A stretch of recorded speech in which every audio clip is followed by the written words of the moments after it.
Sa ate, good morning. Good morning, morning. Boy, morning boy. Good morning. Sa ating gym boy. Yan. Nagpukpok man sa ate. Kaya yun ang malaman natin, alamin natin yung ano pinupukpok niya. Mayroon itang project man sa atin na accordion door. Yung kaibigan natin nagtatrabaho doon sa fire. Dito lang sa lugar namin. Kaya nagpagawa siya man sa atin accordion door. Pero actually man sa atin yung accordion door. Sa isang vlog ko, sa isang channel ko, dami na yan na-upload. So daming nagko-comment man sa atin kung ano bang paggawa. Ulit-ulit lang man sa atin. Kaya iulit ko dito sa vlog ko ito, dito sa isang channel ko, sa Guapitong Madiskarte, kung anong paraan namin paggawa ng accordion door, kung ano ba anong sistema sa paggawa masyate. Kaya malaking tulong ito masyate sa gustong matuto masyate sa mga paggawa ng application katulad ng accordion door. Mahirap lang ang accordion door masyate, lalo na ngayon medyo old style na ito, old model na ito, medyo mga ilan na lang marunong nito. Siguro dito sa lugar namin hindi na ganun dami masyate marunong.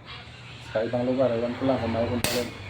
Kasi yung materials, limited na masyate. Mahirapan na kayo paghanap katulad ng wala problema sa mga flat bar. Dami mga flat bar. Pero sa mga masyate, sa mga accordion plate, mahirap na talaga. Bihira na lang yung nagbibinta ng mga hardware. Dito nga, dito sa lugar na namin, dalawa lang siya. Minsan isa lang. Minsan wala nang stock masyate. Buti na lang yung dito. Yung ginawa namin dito, yung walang cover. First step boy, pakisabi boy, anong ginagawa boy? Lagyan ng marking.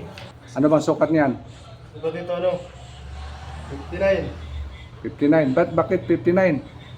Kasi yung flat bar ng mga isang buo, hindi pare-pareho sukat. Minsan, nag-isimin sa may mababa. Hindi talaga 6 meters Pag 6 meters kasi, masampo. Pag kung 0.60 natin, kakapusin. Kapusin yung isa. Ritaso. Siyam lang. Kaya gawang 59, bali 10. Yan, sige na. Ano bang ginagawa mo dyan?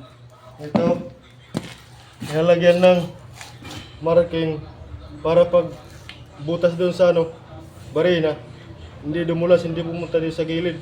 Dahil nilalagyan na pinapakuan. Kasi pag hindi pinakuan to, dudulas dito sa gilid yung butas. Gigilid yung butas. Dumudulas dun sa pag ng barina, pag butas ng barina. Nilalagyan ng ganito. Tapos kailangan pare-pareho. Oo, kailangan pare-pareho yung butas. Yan yung marking masyate. Klaro ba? Tapos pinturahan mo na epoxy primer. Epoxy primer masyate. Yung natin dito kasi black yung kulay. Tapos nitong pagbubutas, pinturahan na natin ng black boy.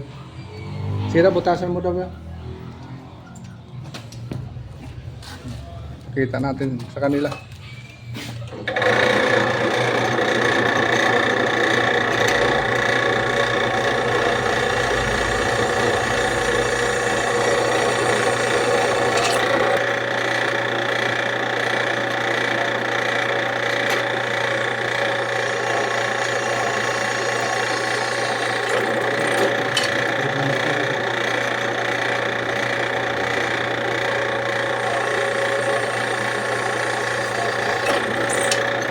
Yan lang. 5 butas na. Tingnan ba sa atin, 5 butas na.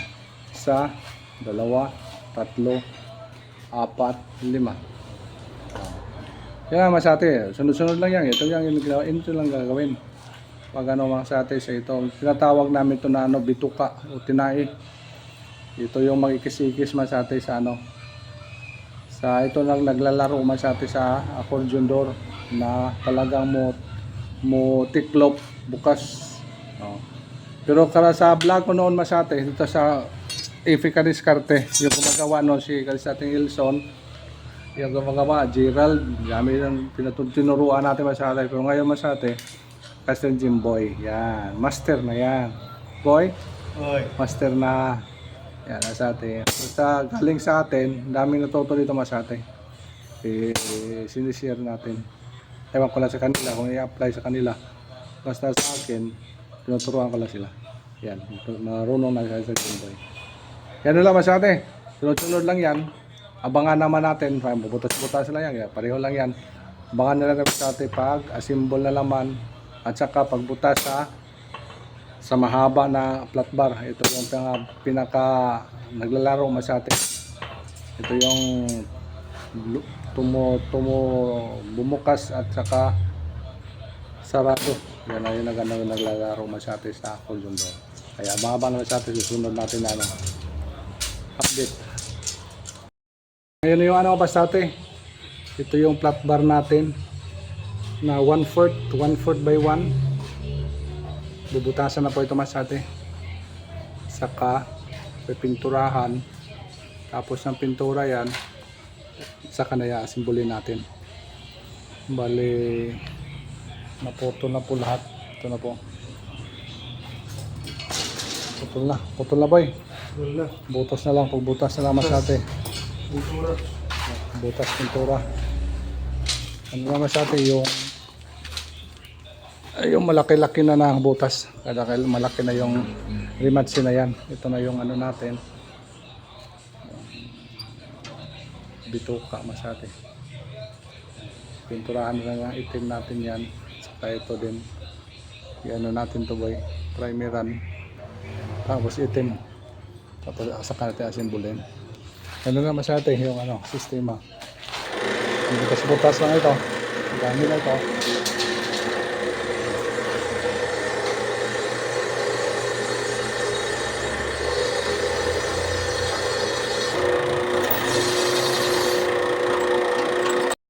Sa atin, tapos pag pintura, ito naman sa atin, pag-assemble na naman ito.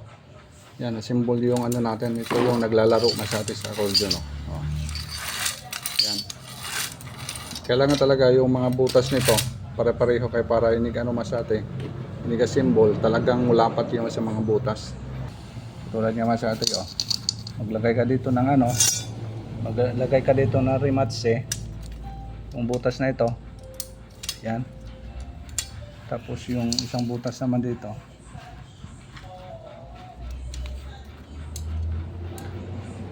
Talagang mumatch siya masate.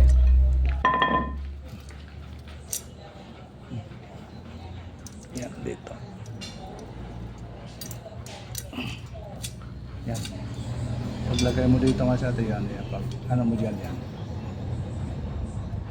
Talagang kasya talaga yung ano.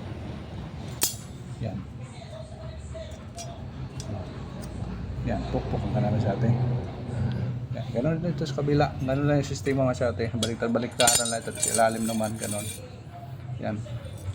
Kaso wala tayong videographer masate. Basta ito yung ano masate oh. Bali 3 piraso to. Ito na. Ito yung dalawa. Ready for ito. Ready na for symbol ito masate.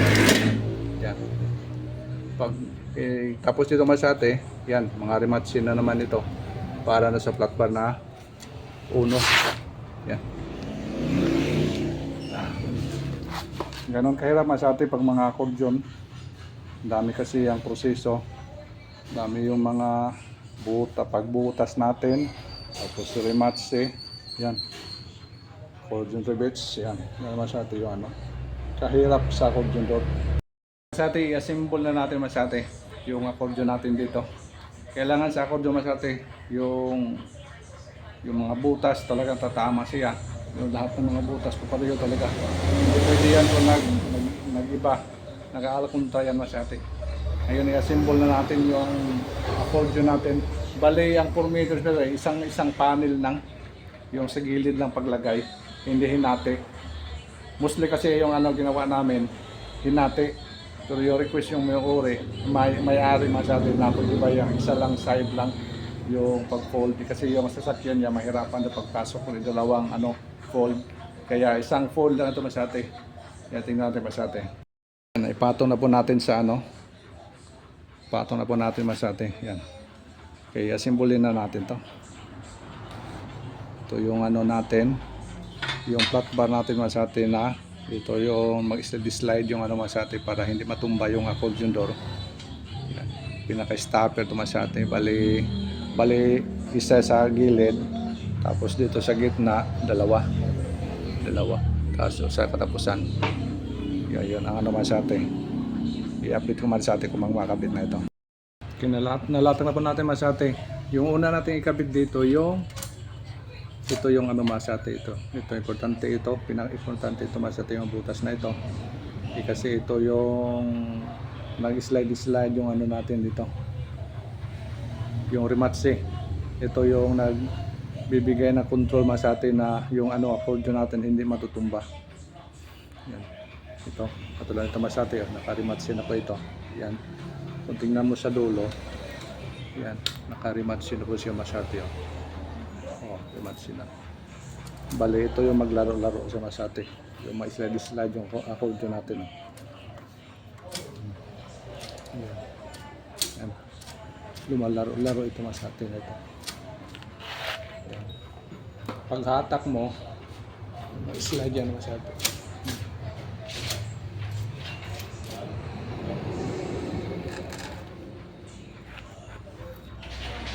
Ito na masate, paglagay na natin ng yung 1/4 by 1 na flat bar, yung pinaka-frame masate. Oh. May bushing dito. Bali tag-dalawa, tag-apat masate, apat.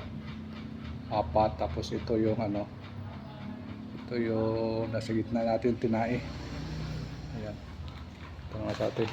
Ongoing na yung pagka-symbol natin. Ito kailangan masate na ano, yung mga butas talaga masate magpapantay. Yan. Kasi pagpasok natin dito ng rematse, yan. Dito. Yan. Tapos lagay na ang rematse. Kailangan talagang mag-fit siya masate. Okay, kung hindi mag-fit masate, hindi yan. Hindi yan mo tama. Sandali. Medyo na-disalign.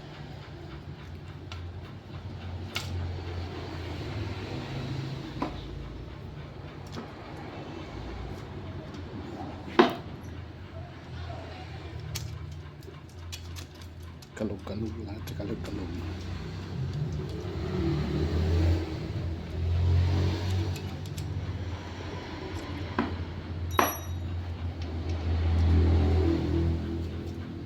Yan. Yan masate oh. Ayan, pag rematse na po ito. Rematse na lang yung kulang. Pagpukpok natin.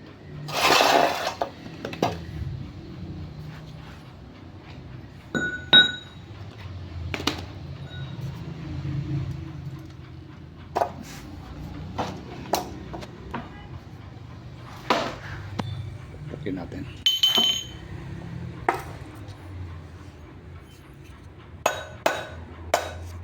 Kailangan pagpupok na ito masate, hindi ka ano mahigpit para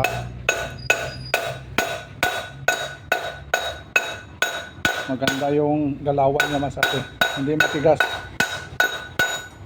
Ayan, okay na yan. Yes, tapos na masate. Yan, kompleto na po ito.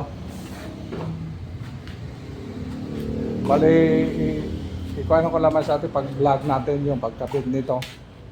Yan, pagkabit na lang itong kulang natin ito masate. Bali, kaya ang lapad ito masate oh. Lapad. Masyadong malapad kasi ano yan. Isa lang parte. Isang side lang paglagay natin. Kaya malapad masate. Mga less than 1 meter yung lapad niya masate. Kaya abangan niya masate sa pagkabit natin dito. Yes. Ayos masate. Kompleto na yung accordion natin. Yeah. Wow, thank you. Tapos po natin, medyo hindi tayo makaano masate kasi yung wala tayong stand ng phone natin, hindi yung GoPro ginamit natin. Kaya salamat masate sa inyong walang sawang support sa aming YouTube channel. Ito muna yung kaganapan sa accordion project natin. Thank you so much for watching. Bye bye. Salamat po.